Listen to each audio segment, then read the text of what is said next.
Hola y bienvenidos a todos a Estado de Artista, un podcast donde lo cotidiano se convierte en la puerta de entrada al arte.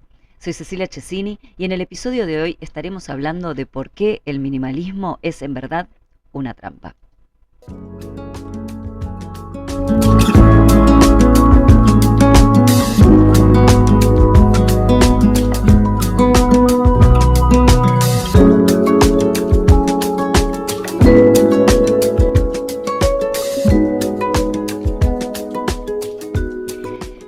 Probablemente lo vieron esto en Instagram alguna vez, ¿no?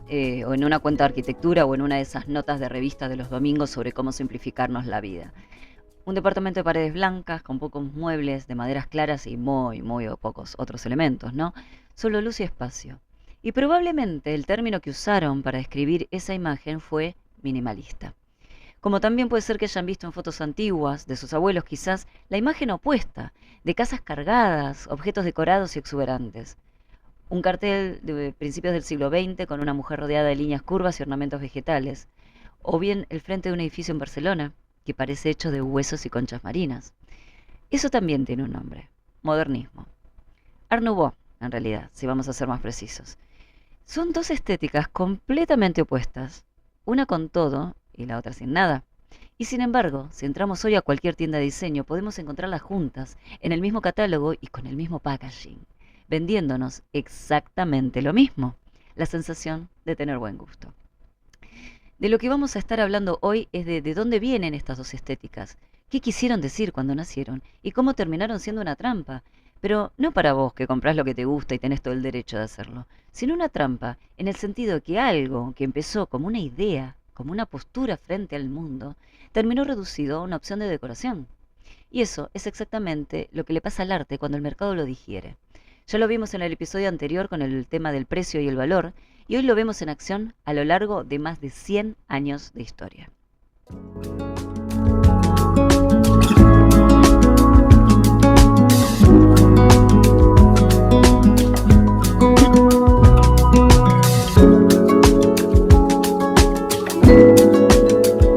Bueno, vamos a ponernos un poco en contexto, ¿no? Tenemos que tener en cuenta que a fines del siglo XIX, Europa está en un momento muy extraño, porque hay prosperidad, hay electricidad, hay ferrocarril, hay fotografía.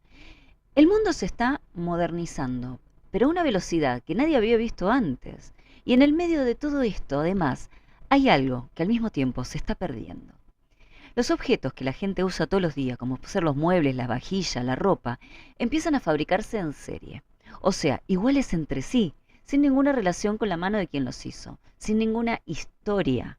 En ese contexto aparece un grupo de artistas, de diseñadores y arquitectos que miran eso y dicen: no, mira, así la cosa no va. Esa respuesta se llamó de muchas maneras, dependiendo de dónde ocurrió. Y el término más famoso es el que se le da en Francia y en Bélgica, que es el de Art Nouveau. En Alemania se lo llamó Jugendstil, que significa literalmente estilo joven, ¿no? En Austria fue la Secesión y en Italia Style Liberty. En España y en Hispanoamérica nos llega con el nombre de modernismo. Es el mismo movimiento, con los mismos valores, pero que recibe nombres distintos. Porque no fue una tendencia que se exportó desde un centro, fue una reacción que ocurrió de manera casi simultánea en múltiples lugares al mismo tiempo. O sea, había algo en el aire histórico de ese momento que produjo la misma pregunta en lugares distintos, ¿no? Casi como si se tratase de una consecuencia lógica. ¿Y qué proponían estos modernismos? Básicamente lo opuesto a la producción industrial, ¿no? La idea del objeto único, hecho a mano, en lugar del objeto en serie. La línea curva, ¿no? En vez de el lugar del, la línea curva en lugar de la línea recta o del ángulo recto. La forma orgánica, tomada de la naturaleza en lugar de la geometría de la fábrica. Pero hay algo más importante que la forma. El modernismo propuso que todas las artes tenían el mismo valor, que diseñar una silla era tan relevante como pintar un cuadro, y que la joyería, los textiles, la tipografía, la arquitectura, la cerámica, todo era arte, y no artes menores, artes. Eso era una postura filosófica radical para la época, no solo una preferencia estética. El exponente más extremo de esta idea fue Antonio Gaudí, ¿no? El arquitecto catalán, que la obra más conocida que podemos mencionar es la Sagrada Familia Barcelona, ¿no? Esta catedral gigantesca que lleva en construcción desde 1882 y que todavía no está terminada, ¿no? Gaudí eliminó la línea recta de la arquitectura, pero literalmente y radicalmente.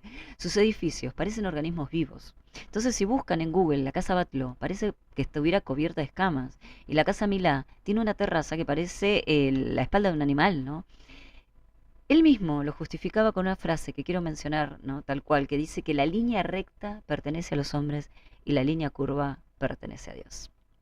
Entonces, hoy el nombre de Gaudí es una marca turística ya, lo cual es exactamente el tipo de vaciado del que vamos a estar hablando hoy.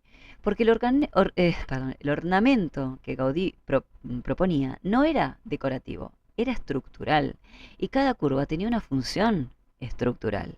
Él calculaba las formas, colgando cadenas al revés y fotografiaba el resultado para encontrar la forma en que mejor se distribuía el peso, y eso lo llevaba a la arquitectura. Entonces la belleza era consecuencia del argumento, no el argumento en sí.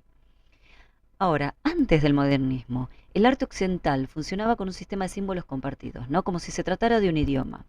Entonces, si en un cuadro aparecía un perro, significaba fidelidad. Y si aparecía un armiño, ¿no? Esa especie de comadreja blanca, significaba pureza. Entonces, de repente, en el Columbio de Fragonard, un cuadro del siglo XVIII, ¿no? Que ya lo hemos mencionado anteriormente, cuando vemos un zapato saliendo volando, es una alusión erótica. Había un diccionario, ¿no?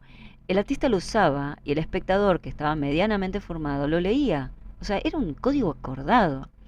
El modernismo, influenciado por los poetas simbolistas franceses, rompe ese contrato.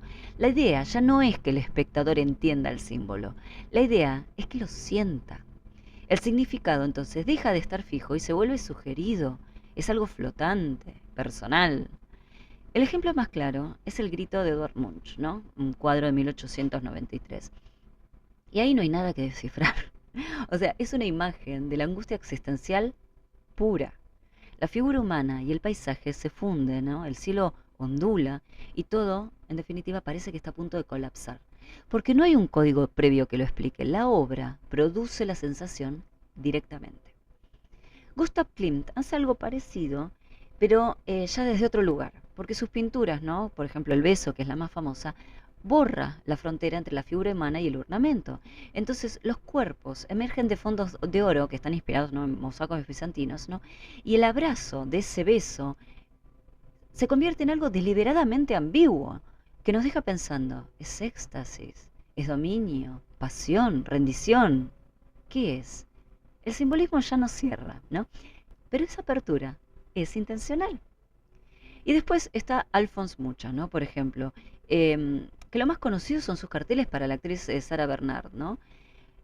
Y son el momento en el que el modernismo se convierte en una cultura popular masiva, vamos a decir. Esas figuras femeninas rodeadas de líneas curvas y ornamentos vegetales, ¿no? Impresas en cantidad aparte y pegadas en todas las calles de París. Es consumo directo. Mucha es el primer caso claro de que algo está pasando y que vamos a empezar a verlo repetirse, ¿no?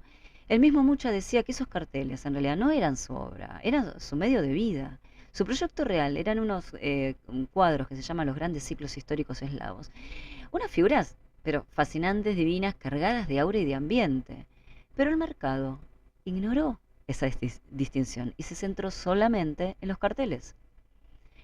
Y Mucha quedó atrapado en lo que producía para sobrevivir. El modernismo alcanzó su pico de ornamento alrededor de 1900, 1905, o sea, principios de 1900.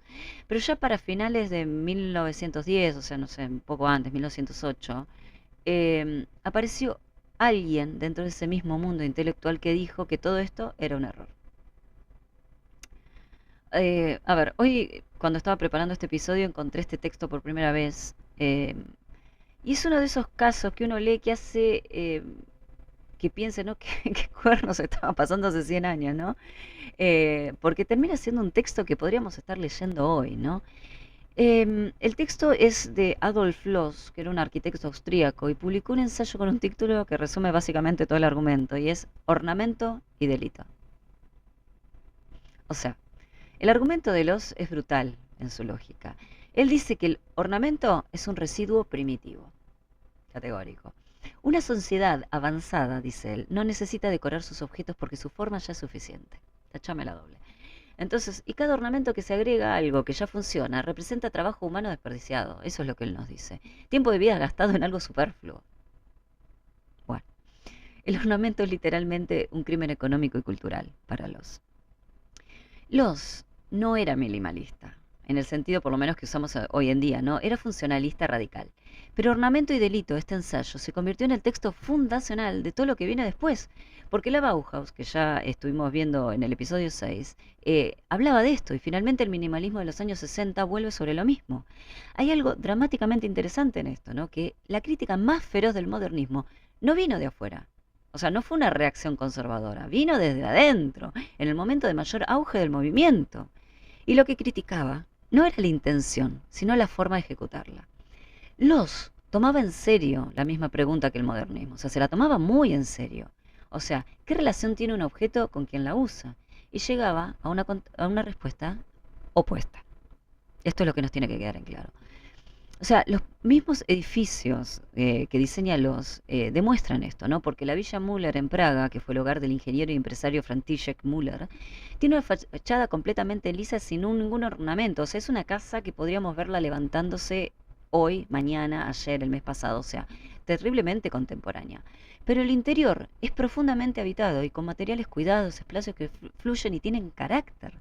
Los no eliminó el cuidado, lo que hizo fue trasladarlo de afuera hacia adentro. Esa distinción es exactamente la que el mercado contemporáneo perdió cuando convirtió el minimalismo en sinónimo de paredes blancas vacías.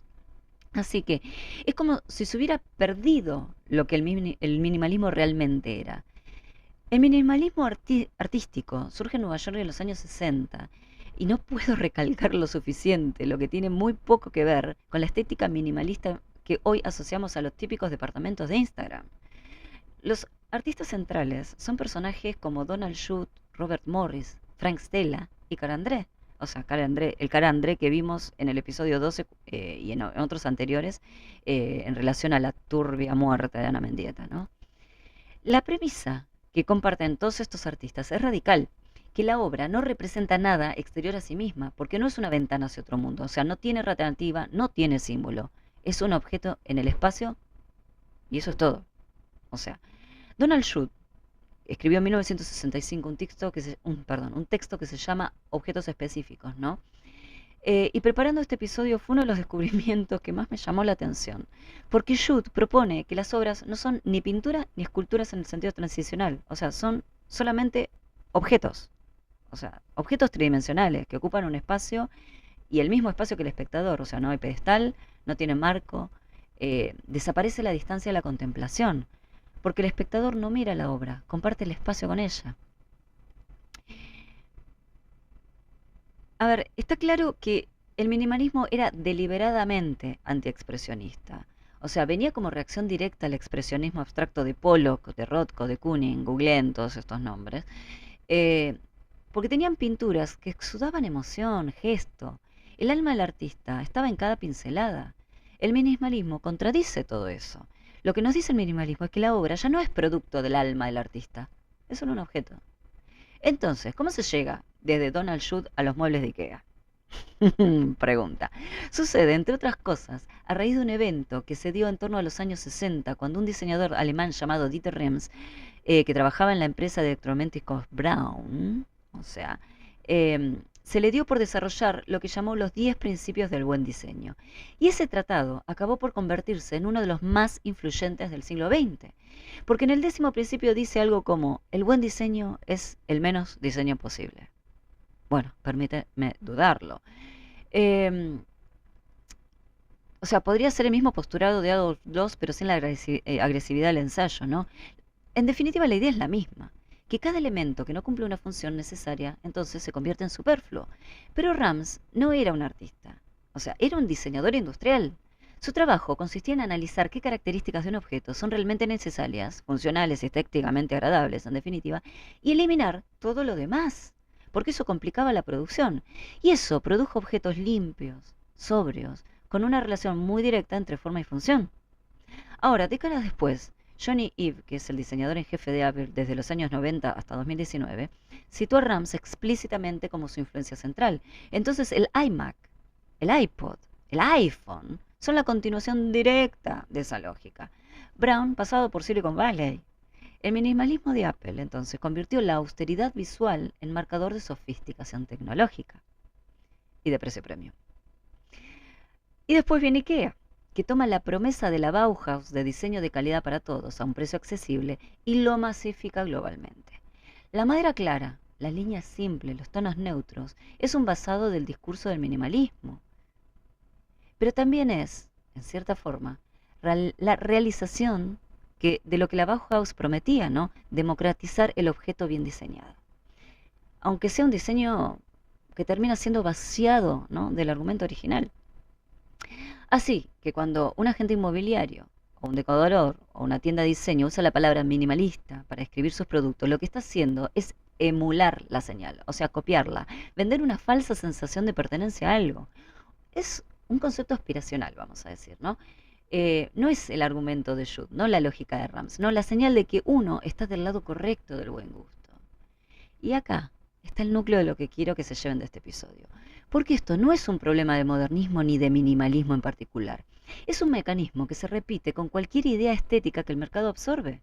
O sea, primero está la postura, ¿no? Un movimiento que surge como respuesta a algo concreto y acaba teniendo un adversario con un argumento y se genera una tensión real, una pelea, ¿no?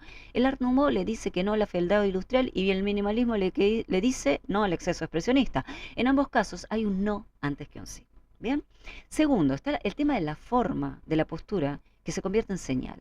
Las personas que quieren pertenecer a ese mundo adoptan la forma, como puede ser el ornamento o la austeridad, y lo adoptan como un marcador, ¿no? La señal entonces empieza a circular independientemente del argumento que la fundó. Y tercero, el mercado masivo replica la señal sin la atención. O sea, pone a mucha en un póster el departamento minimalista, la forma se preserva, pero el argumento desaparece. Y cuando la forma se masifica suficientemente, entonces el ciclo se reinicia. Y quienes buscan distinguirse buscan la siguiente postura, y el mercado lo sigue. ¿Bien? Entonces, lo que une estas dos estéticas aparentemente opuestas, ¿no? La del ornamento modernista y la austeridad minimalista, es exactamente ese mecanismo. Las dos empezaron como respuestas críticas al mundo en el que surgieron y las dos terminaron siendo opciones de catálogo. Por eso hoy las dos conviven en la misma tienda, vendiéndonos exactamente lo mismo, la sensación de tener criterio. Pero que quede claro algo, que este episodio no es un argumento ni a favor del ornamento ni a favor de la austeridad, no. O sea, no importa si tenés la pared llena de cosas o vacía, lo que importa es otra cosa. Que tanto el Art Nouveau como el minimalismo en su momento de mayor intensidad tenían una razón para existir más allá de la forma. El vaciado no destruyó los nombres de Judd o de Mucha, ¿no? Porque los dos siguen siendo referencias ineludibles, pero eliminó el argumento que tenían detrás. Y eso es exactamente lo que nos deja sin herramientas como compradores, o sea, como consumidores de arte, como personas que habitamos espacios. Si la forma ya no carga el argumento, ¿cómo distinguimos una cosa de la otra?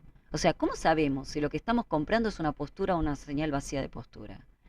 La pregunta que me parece útil hacerse y que conecta directamente con lo que venimos hablando en el episodio anterior sobre precio y valores, o sea, no importa ya si me gusta. Eso sí, o sea, sí, importa si te gusta. Pero lo que hay que preguntarse es, ¿lo que estoy mirando tiene algo que decir o es solo una forma? El arte que construye valor en el tiempo, que resiste los ciclos de tendencia, casi siempre tiene una razón para existir que va más allá del espacio que ocupa. Una pregunta que hace, en definitiva, ¿no? Sostiene una tensión, un lugar en una conversación más larga que la moda del momento. O sea, te da algo para seguir hablando. El modernismo y el minimalismo lo tuvieron. Lo que el mercado hizo con ellos no lo invalida, pero sí nos enseña a leer con más cuidado lo que compramos, lo que habitamos y lo que producimos. Entonces, esta semana te propongo 12 ejercicios, el primero como siempre reflexivo, y es que la próxima vez que entres en una tienda de diseño o de decoración o que scrolles en una cuenta de arquitectura, pregúntate qué te están vendiendo, ¿no? Realmente.